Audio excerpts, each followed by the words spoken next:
Hi everyone, welcome to Navneet IAS academy. हम यहाँ पे जो है ना करंट अफेयर्स जो है पॉलिटी के फ्रॉम दी नवंबर 2021 उसे कवर कर रहे हैं। एंड इसकी जो है एक वीडियो मैं ऑलरेडी बना चुकी हूँ, तो आज जो है इसकी सेकंड वीडियो है पॉलिटी के जो करंट अफेयर्स हैं from the month of November 2021। तो वो आज हम यहाँ पे कवर करेंगे। कुछ इंपॉर्टेंट जो करंट अफेयर्स थे उन्हें हम यहाँ पे कवर कर रहे थे, राइट। तो जो है इसके एक दो यहाँ पे और रहते थे टॉपिक्स, तो उसे जो है आज हम यहाँ पे टोटली कंप्लीट कर लेंगे। एंड आफ्टर दैट हम जो है फिर नेक्स्ट जो टॉपिक्स है हमारे उन्हें कवर करेंगे, राइट। ये जो है मेरे टेलीग्राम चैनल का लिंक है। एंड इस पे आपको जो है daily news articles to read जो है the Hindu and Indian Express के उसकी इंफॉर्मेशन मिलेगी। लिंक जो है इसका वो नीचे मैं डिस्क्रिप्शन में दे चुकी हूँ, डायरेक्टली वहां पे जाके आप इसे फॉलो कर सकते हो। एंड जो कोई भी पीडीएफ आपको यहाँ पे चाहिए हो तो आप जो है ना वहाँ पे उसी पर्टिकुलर टेलीग्राम चैनल से जो है ले सकते हो, राइट। पॉलिटी का जो है फ्रॉम द नवंबर मंथ हमारा जो फर्स्ट टॉपिक है वो है the unique land parcel identification number scheme, right, जिसे हम जो है यूलपिन बोल सकते हैं। तो यहाँ पे क्या हुआ है कि एक जो है ना नेशनल कैपिटल में एक नेशनल वर्कशॉप हुई है on the digital media land record modernisation programme. And Bhoomi Samvad भी इसे बोला जा सकता है। एंड ये कहाँ पे हुई है? इंडिया हैबिटाट सेंटर जो है दिल्ली में, वहां पे ये वर्कशॉप जो है हुई है। तो यहाँ पे जो है ना unique land parcel identification number के बारे में बोलते हुए श्री सिंह ने बोला है डैट कि ये जो यूरोपियन स्कीम है ना ये कैसी होगी, जैसे कि हमारा आधार नंबर है ना, हर एक पर्सन का एक यूनिक आइडेंटिफिकेशन नंबर है, वैसे ही जो लैंड पार्सल्स हैं, मीन जो लैंड है ना, यहाँ पे लैंड के टुकड़े जो होते हैं उनके लिए भी एक यूनिक आइडेंटिफिकेशन नंबर जो है ना वो यहाँ पे लाया जाएगा। ओके, तो ये वैसे ही लैंड पार्सल के लिए जो है ये आधार नंबर हम बोल सकते हैं, ये जो unique land parcel identification number scheme है, राइट। एंड इसमें क्या होगा कि हर प्लॉट को जो है ना एक उनके जो कोऑर्डिनेट्स के अकॉर्डिंग, उसकी लोकेशन के अकॉर्डिंग एंड हर एक चीज देख के, राइट, तो उसे जो है ना एक अलग ही नंबर, यूनिक नंबर जो है वो यहाँ पे असाइन कर दिया जाएगा। तो क्या क्या चीजें हैं इस स्कीम के अंडर? अंडर द स्कीम एक वही 14 डिजिट जो आइडेंटिफिकेशन नंबर है वो लैंड जो का हर प्लॉट जो है ना हमारी कंट्री में उसे इशू किया जाएगा। एंड इसे जो है किस नेम से हम बोलेंगे? The Aadhaar for the land, right.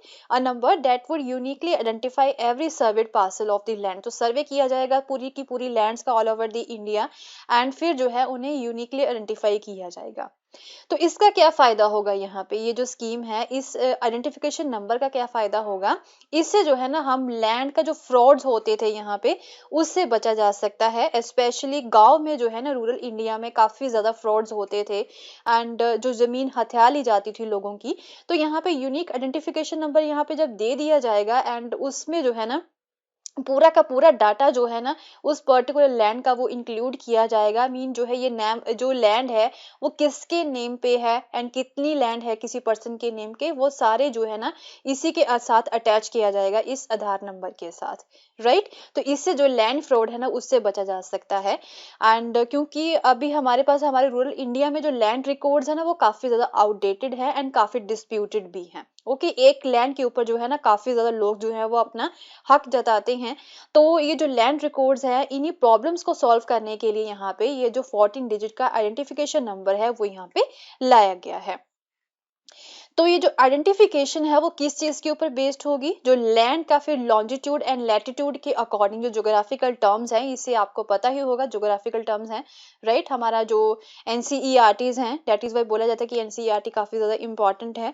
तो वहां से आप इन्हें कवर कर सकते हो, लॉन्जिट्यूड एंड लैटिट्यूड को। तो लैंड का जो एक तरह से लॉन्जिट्यूड एंड जो लैटिट्यूड है, राइट, उसे जो है काफी अच्छे से पहले आइडेंटिफाई किया जाएगा, सर्वे किया जाएगा, डिटेल सर्वे किया जाएगा, उसका मैप जो है उससे उससे भी जो है एक तरह से रेफरेंस लिया जाएगा। फिर जाके जो है ना एक हर एक लैंड का आइडेंटिफिकेशन नंबर जो है वो यहाँ पे बनाया जाएगा। ओके, तो काफी सारे बेनिफिट्स जो है इस स्कीम से होंगे यहाँ पे। तो ये जो है ना एक तरह से लैंड का सिंगल सोर्स ऑफ इंफॉर्मेशन बन जाएगा। ये जो आधार नंबर है, जैसे कि हमारे हर पर्सन का एक आधार नंबर होता है, तो उसमें जो है पूरे उस पर्सन के रिगार्डिंग सारी इंफॉर्मेशन जो है ना वो इंक्लूड होती है, वो सिंगल सोर्स ऑफ इंफॉर्मेशन होती है किसी पर्टिकुलर पर्सन की। सिमिलरली यहाँ पे जो है लैंड का भी जो है एक सिंगल सोर्स ऑफ इंफॉर्मेशन बन जाएगा, ये जो 14 डिजिट आइडेंटिफिकेशन नंबर है। ओके, तो इससे जो है ना ऑनरशिप को ऑथेंटिकेट किया जा सकेगा एंड जो ड्यूबिस ऑनरशिप होती थी ना यहाँ पे उससे बचा जा सकता है।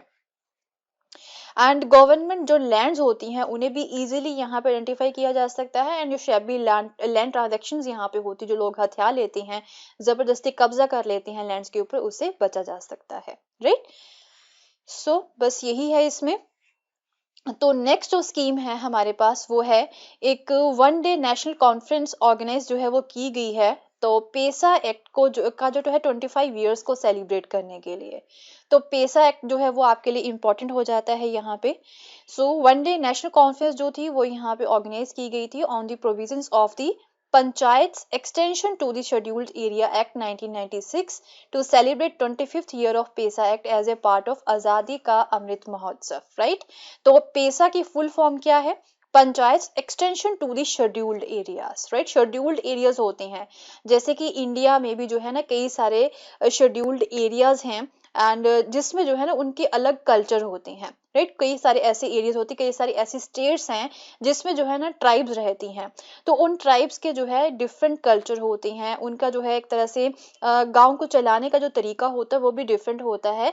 तो इसी की वजह से हमारा जो इंडिया का कॉन्स्टिट्यूशन है ना उसके अंडर जो कुछ एरियाज को यहाँ पे शेड्यूल्ड एरियाज के अंडर लाया गया है। ओके, तो वहां की जो पंचायत होती हैं उन्हें उनके लिए जो रूल्स एंड रेगुलेशन यहाँ पे हमारे कॉन्स्टिट्यूशन में बनाए गए हैं, राइट, वो है पेसा एक्ट। राइट, 1996 में ये बनाया गया था, ये शेड्यूल्ड एरियाज के लिए बनाया गया है फॉर दी जो पंचायत होती हैं वहां पे शेड्यूल्ड एरियाज में, उसके लिए। ओके, हाउएवर जो नॉन शेड्यूल्ड एरियाज होते हैं उनके लिए यहाँ पे जो है कॉन्स्टिट्यूशन में अलग प्रोविजंस हैं एंड जो शेड्यूल्ड एरियाज है उनके लिए कॉन्स्टिट्यूशन में यहाँ पे डिफरेंट यहाँ पे प्रोविजंस हैं। ओके, सो अब देखते हैं कि एक्चुअल में पेसा एक्ट है क्या। The panchayat extension to the schedule areas act 1996 और पेसा एक्ट ये जो है एक लॉ है जो यहाँ गवर्नमेंट ऑफ इंडिया के द्वारा इनेक्ट किया गया था for ensuring the self governance. Right, जो ट्राइब्स होते हैं वो सेल्फ गवर्न करते हैं, उनके अलग टोटली जो है उनके रूल्स एंड रेगुलेशन जो होते हैं ना गवर्नेंस के वो डिफरेंट होते हैं,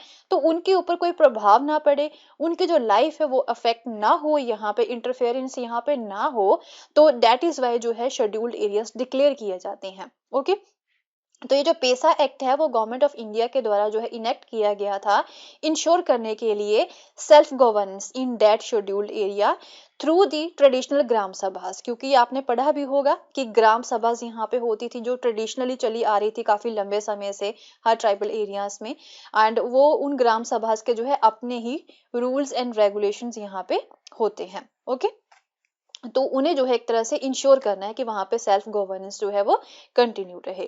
सो दैट इज वाई जो है पेसा एक्ट यहाँ पे बनाया गया है। तो ये जो एक्ट है 1996 में जो है इसे इनेक्ट किया गया था एंड 24 दिसंबर 1996 को जो है ये फोर्स में आया था।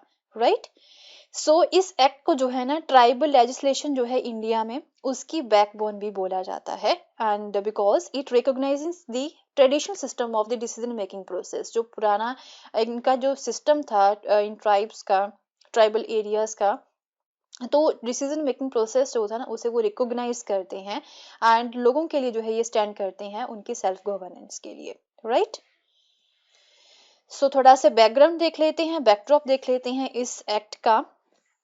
तो यहाँ पे क्या हुआ था कि रूरल इंडिया में, राइट, चाहे यहाँ पे शेड्यूल्ड एरियाज हो चाहे नॉन शेड्यूल्ड एरियाज हो, तो वहाँ पे रूरल इंडिया एरियाज में जो है ना सेल्फ गवर्नेंस को प्रमोट करने के लिए वो जो जो रूरल एरिया के लोग हैं वो खुद ही अपनी प्रॉब्लम्स को सॉल्व करने के लायक हो जाएं, वहाँ के लोगों की आम लोगों की जो प्रॉब्लम्स है वो अच्छे से सॉल्व की जा सके, वहाँ पे डेवलपमेंटल जो वर्क्स हैं वो किए जा सके, वहाँ पे जो स्कीम्स गवर्नमेंट की चलाई जाती हैं वो वहाँ पे अच्छे से इम्प्लीमेंट की जा सके, तो उसे हम जो है बोल सकते हैं कि सेल्फ गवर्नेंस की वहाँ के लोग खुद ही यहाँ पे जो है आगे आए गांव के लिए काम करने के लिए। तो लोकल सेल्फ गवर्नेंस को जो है प्रमोट करने के लिए ना क्या हुआ था कि 1992 में 73rd कॉन्स्टिट्यूशनल अमेंडमेंट जो है वो यहाँ पे किया गया था। तो इस एक्ट के अंडर इस अमेंडमेंट के थ्रू जो है ना एक 3 टायर पंचायती राज सिस्टम जो है ना वो यहाँ पे बनाया गया था। 3 टायर पंचायती राज सिस्टम क्या हो गया आपका? एक डिस्ट्रिक्ट लेवल का हो गया, डिस्ट्रिक्ट लेवल पे पंचायत होती है, देन उसके बाद में यहाँ पे ब्लॉक लेवल पे, एंड आफ्टर दैट यहाँ पे आपका हो गया विलेज। ओके, एंड विलेज की जो भी प्रॉब्लम्स होती हैं, वहाँ की जो प्रॉब्लम्स है वो ब्लॉक लेवल पे जो है सॉल्व आउट की जाती हैं। एंड यहाँ पे जो है अगर ब्लॉक लेवल पे विलेज की प्रॉब्लम्स ना सॉल्व हो तो लोग जो है वो यहाँ पे जा सकते हैं, डिस्ट्रिक्ट लेवल पे जा सकते हैं, राइट। तो इसे हम बोल सकते हैं कि 3 टायर पंचायती राज सिस्टम है वो यहाँ पे बनाया गया था। बट ये जो 3 टायर पंचायती राज सिस्टम जो था वो बनाया गया था only for the non scheduled areas. Okay, non scheduled areas के लिए जो है इसे यहाँ पे बनाया गया था। एंड इसे जो है ना आर्टिकल 243M के अंडर जो शेड्यूल्ड एरियाज है ना रिस्ट्रिक्ट किया गया था इस कॉन्स्टिट्यूशनल अमेंडमेंट को। मीन जो शेड्यूल्ड एरियाज हैं वहां पे ये वाले जो रूल्स एंड रेगुलेशन है ना 73rd कॉन्स्टिट्यूशनल अमेंडमेंट के अंडर वो शेड्यूल्ड एरियाज में लागू नहीं होंगे। उनके लिए जो है अलग यहाँ पे लॉ जो है वो बनाया जाएगा। तो उनके लिए जो अलग लॉ यहाँ पे बनाया गया था वो कौन सा था, वो पेसा एक्ट था 1996 का। ओके, तो यहाँ पे एक कमेटी बनाई गई थी, भूरिया कमेटी, उनकी रिकमेंडेशंस के अकॉर्डिंग 1995 में तो पेसा एक्ट जो है 1996 का वो यहाँ पे जो है एग्जिस्टेंस में आया था for ensuring the tribal self rule for people living in the scheduled areas of India, right. So PESA के अंदर क्या होता है कि ग्राम सभा को जो है ना एब्सोल्यूट पावर्स दी जाती हैं। ओके, ग्राम सभा को जो है यहाँ पे एब्सोल्यूट पावर दी जाती हैं कि ग्राम सभा पे ही जो है ना सारी प्रॉब्लम जो है वो सोल्व हो जाए। तो ऊपर वाला जो लेवल है, हायर लेवल के जो है के ऊपर यहाँ पे डिपेंड ना रहना पड़े गांव के लोगों को। तो डेट इज वाई जो ग्राम सभा होती है, जो ग्राम की असेंबली होती है गांव की, उन्हें एब्सोल्यूट पावर्स यहाँ पे दे दी जाती हैं। ओके, हाउएवर जो स्टेट लेजिस्लेचर्स होते हैं उन्हें यहाँ उनका जो है ना यहाँ पे एडवाइजरी रोल ही होता है। एडवाइस वो कर सकते हैं सो डैट की पंचायत एंड जो ग्राम सभा जो होती हैं उनका जो है प्रॉपर फंक्शन यहाँ पे हो सके। ओके, सो जो पावर यहाँ पे ग्राम सभा को दी गई है उसे हायर लेवल यहाँ पे कर्टेल नहीं कर सकता है। And there shall be independence throughout. तो ग्राम सभा को जो है ना एक प्रॉपर इंडिपेंडेंस जो होती है वो यहाँ पे दी गई है कि वो यहाँ पे जो है जो भी चाहे वो कर सकते हैं अपने गांव के अकॉर्डिंग, गांव की प्रॉब्लम्स को सॉल्व करने के लिए। बट अब जो है ना पेसा को लेके कंसर्न क्या है, तो कंसर्न हम यही बोल सकते हैं कि जो स्टेट गवर्नमेंट्स है ना वो अपना रोल यहाँ पे नहीं निभा रही हैं। क्योंकि गवर्नमेंट जो है, जो सेंट्रल गवर्नमेंट है, उन्होंने तो है यहाँ पे अपना रोल वो अच्छे से निभा रहे हैं, राइट। बट स्टेट गवर्नमेंट्स जो है ना वो यहाँ पे अपना रोल अच्छे से नहीं निभा पा रही हैं। So the state governments are suppose to enact the state laws, क्योंकि जो है उन्हें भी बोला गया था कि स्टेट लॉ को भी यहाँ पे इनेक्ट करना है पेसा एक्ट के अकॉर्डिंग, राइट। तो सेंटर में तो जो है इसे यहाँ पे बना दिया गया, इसे लागू कर दिया गया है। अब स्टेट्स जो है ना उन्हें भी यहाँ पे लॉज जो है वो इनेक्ट करने होते हैं for the scheduled areas in the consonance with the national law. National law के अकॉर्डिंग पेसा जो एक्ट यहाँ पे बनाया गया है, नेशनल लॉ बनाया गया है, उसके अकॉर्डिंग स्टेट में भी जो है एक ऐसा लॉ बनाना होगा। बट यहाँ पे जो है किसी किसी स्टेट ने ही जो है पेसा एक्ट को इम्प्लीमेंट किया है अपनी स्टेट्स में। तो कई सारी ऐसी स्टेट्स हैं उन्होंने जो है यहाँ पे इसे इम्प्लीमेंट नहीं किया है। सो जिसकी वजह से क्या होता है कि जो सेल्फ गवर्नेंस होती है ना आदिवासी एरियाज में, जैसे कि झारखंड हो गया, तो वहां पे जो पार्शियल इम्प्लीमेंटेशन यहाँ पे हो पा रही हैं। तो कई सारी जो स्कीम्स है वो इन लोगों तक पहुंच ही नहीं पा रही हैं सेंट्रल गवर्नमेंट की। ओके, सो कई एक्सपर्ट जो है वो ये भी बोलते हैं डैड की पेसा जो है ना वो एक तरह से क्लैरिटी की लैक की वजह से, इन्फॉर्मिटी जो है लीगल इन्फॉर्मिटी की वजह से, या फिर जो ब्यूरोक्रेसी है, राइट, उनकी जो है नेग्लिजेंस की वजह से जो है आम लोगों तक नहीं पहुंच पाया है। कई स्टेट्स तक जो है इसे यहाँ पे नहीं पहुंचाया जा सका है, राइट। एंड कई बार पॉलिटिकल विल की भी एब्सेंस होती है, जो पॉलिटिकल पार्टीज है वो यहाँ पे इसे नहीं लागू करती हैं। तो इसी की वजह से जो है ना आम लोगों तक ये एक्ट जो है वो नहीं पहुंच पाया है। तो सोशल ऑडिट्स यहाँ पे कंडक्ट करवाए गए थे अक्रॉस द स्टेट्स। तो रियलिटी में जो है ना यहाँ पे ये बोला गया है कि जो डिफरेंट डेवलपमेंटल स्कीम्स है ना वो ग्राम सभा के में जो है ना एक तरह से अप्रूव कर दी जाती हैं ऑन दी पेपर। बट वहां पे जो है ना कोई डिस्कशन नहीं होती है, कोई डिसीजन मेकिंग नहीं होती है। कि ग्राम सभा का क्या मतलब होता है कि यहाँ पे जो मेन मेंबर्स है ना गाँव के वो सभी यहाँ पे डिसीजन लें, वो डिस्कशन करें। बट जो ग्राम सभा के कुछ ही मेंबर्स जो है ना वो यहाँ पे पेपर के ऊपर जो है इसे अप्रूव कर देते हैं, बट एक्चुअल में उसे वो इम्प्लीमेंट नहीं कर पाते हैं। जो डेवलपमेंट स्कीम्स होती है ना वो यहाँ पे इम्प्लीमेंट नहीं होती है ग्राउंड लेवल पे। ओके, सो नेक्स्ट टॉपिक है regarding the personal data bill. Okay, तो पर्सनल डाटा बिल जो है 2019 में जो है इसे लाया गया था एंड फाइनली इसे अभी जो है ना अडॉप्ट कर लिया गया है। क्या था इसमें पर्सनल डाटा बिल में? एक्चुअल में आपको सभी को पता होगा कि आज का जो टाइम है तो इंटरनेट जो है ना काफ़ी ज़्यादा यूज़ होता है, कई सारी ऐप्स है जिसे हम यहाँ पे यूज़ करते हैं। तो जब हम उन ऐप्स को यूज़ करते हैं ना, उसमें हम सभी का जो डाटा है ना वो जाता है। ओके, तो कई बार फिर ऐसा भी होता है कि ये जो ऐप्स होती हैं ना वो हमारे पर्सनल डाटा को सेव नहीं कर पाती हैं एंड वो जो डाटा है वो लीक हो जाता है। ओके, तो इसी की वजह से इस पर्सनल डाटा को प्रोटेक्ट करने के लिए ही जो पर्सनल डाटा बिल है वो यहाँ पे लाया गया था। तो फिर जॉइंट पार्लियामेंट्री जो कमेटी है on the personal data protection bill 2019 has submitted its report. Okay, तो पार्लियामेंट ने जो है ना ये जो बिल है वो जॉइंट पार्लियामेंट्री कमेटी को जो है दे दिया था कि आप दोबारा से इसके ऊपर विचार करिए, जो चीज़ें आप यहाँ पे ऐड ऑन कर सकते हो वो करिए, जो चीज़ें यहाँ से हटा सकते हो आप हटाइए। तो फिर जो है ना जॉइंट पार्लियामेंट्री कमेटी ने जो है इसे कमेटी ने दोबारा से इसे सारी एक तरह से स्टडी करके तो इसकी जो रिपोर्ट है, फाइनल रिपोर्ट जो है वो यहाँ पे सबमिट कर दी है, पर्सनल डाटा बिल 2019 की जो रिपोर्ट है। ओके, बट इसमें क्या था कि एक जो है ना 35 क्लोज था जो कि काफ़ी ज़्यादा कंट्रोवर्शियल था, तो उसे जो है उन्होंने इसे कंटिन्यू रखा है, उसे यहाँ से हटाया नहीं है। इस बिल में जो है ना एक क्लॉज था, 35 क्लॉज था वो, राइट, उसके बारे में पढ़ेंगे आगे नेक्स्ट स्लाइड में। तो वो यहाँ पे जो है उन्होंने इसे रिटेन रखा है, उसे यहाँ पे नहीं हटाया है। एंड इस क्लॉज के अंडर क्या होता है कि जो गवर्नमेंट है वो यहाँ पे जो है ना एक तरह से पर्सनल डाटा जो होता है आम सिटीजन्स का वो यहाँ पे यूज कर सकती है जब कभी भी उन्हें यहाँ पे जरूरत पड़ती है।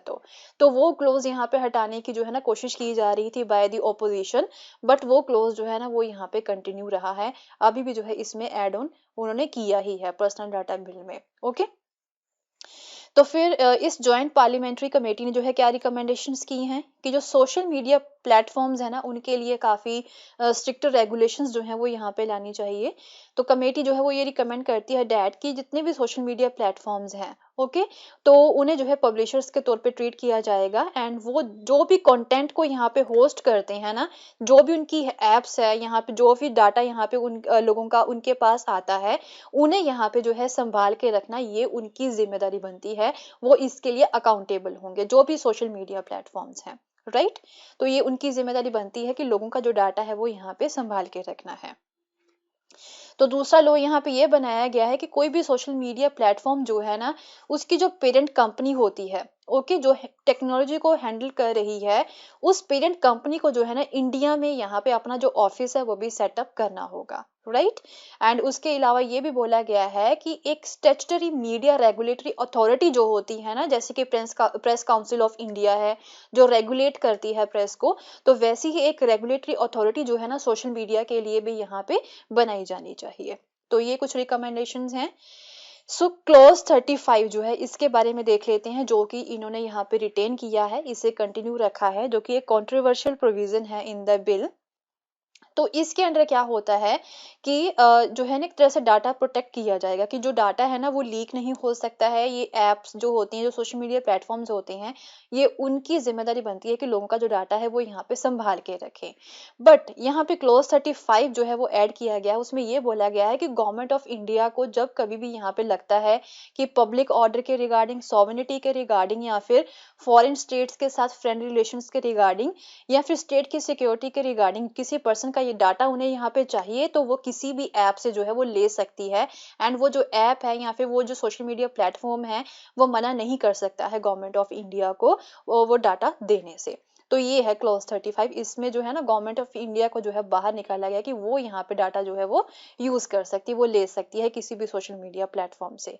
तो ये था यहाँ पे कंट्रोवर्शियल प्रोविजन, राइट, जो कि एक तरह से जो ऑपोजिशन थी वो बोलती है कि एक तरह से इससे जो है ना प्राइवेसी जो होती है लोगों की, राइट, उसके ऊपर खतरा है, राइट। ये जो हमारी फंडामेंटल राइट्स है ना वो यहाँ पे एक तरह से उसे एक तरह से नेग्लेक्ट किया जा रहा है गवर्नमेंट ऑफ इंडिया के द्वारा। डेट इज वाई जो है ना दोबारा से रिकमेंडेशन के लिए भेजा गया था इस बिल को।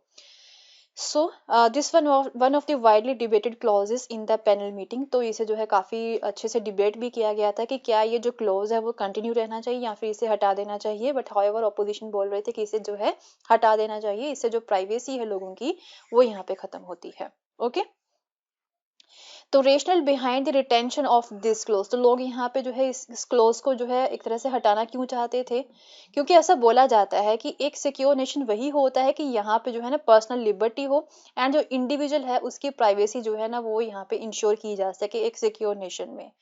बट यहाँ पे जो है ना कई सारे ऐसे एग्जाम्पल हो रहे हैं, चाहे वहाँ पे इंडिविजुअल लिबर्टी है, प्राइवेसी है, बट फिर भी जो है कई ऐसे क्लॉजेज हैं, जैसे कि ये जो 35 क्लॉजेस में ऐड किया गया है, इसकी वजह से जो है ना ऑटोक्रेटिक रिजाइम्स जो है उससे यहाँ पे राइज मिल रहा है। मीन जो एक ऑटोक्रेटिक जो एक तरह से रूल होता है ना, राइट, वो यहाँ पे जो है दिखाई दे रहा है कि गवर्नमेंट जो है जब कभी भी चाहे जो है वो किसी भी पर्सन का जो पर्सनल डाटा है, राइट, वो यहाँ पे जो है उठा सकता है। तो ये एक इंडिविजुअल की प्राइवेसी के ऊपर खतरा है, ऐसा बोला जा रहा है। Okay, so the report noted that this close was for the certain legitimate purpose, but जो रिपोर्ट है ना वो ये बोल रही है कि ये जो क्लॉज यहाँ पे ऐड किया गया था ना, वो किसी लेजिटिमेट पर्पस के लिए ही किया गया था। जब कभी भी देश की अखंडता को, देश की सिक्योरिटी को खतरा होगा, तब जो गवर्नमेंट है वो इसे यूज कर सकती है, right. And also said there was a precedent in the form of reasonable restrictions imposed upon the liberty of an individual as granted under the Article 19 of the Constitution and the Puttaswamy judgment, right? तो Puttaswamy judgement के under ये बोला गया था कि जो एक तरह से ये जो हमारा मीडिया है, जो एक तरह से हमारा पर्सनल डाटा है ना, उसे भी किसके अंडर लाया जाए, ये भी जो है ना हमारी किसके अंडर लाया जाएगा, उसे जो है वो प्राइवेसी के अंडर लाया जाएगा। वो भी एक प्राइवेट प्रॉपर्टी होती है, तो उसे जो है छीना नहीं जा सकता है। Okay, so concern raised against the certain provisions, so bill did not provide adequate safeguard to protect the right to privacy, तो ऐसा बोला जा रहा है, लोग ये concerns जो है वो यहाँ पे उठा रहे हैं कि जो है ना राइट टू प्राइवेसी जो है प्रोटेक्ट यहाँ पे नहीं हो रही है।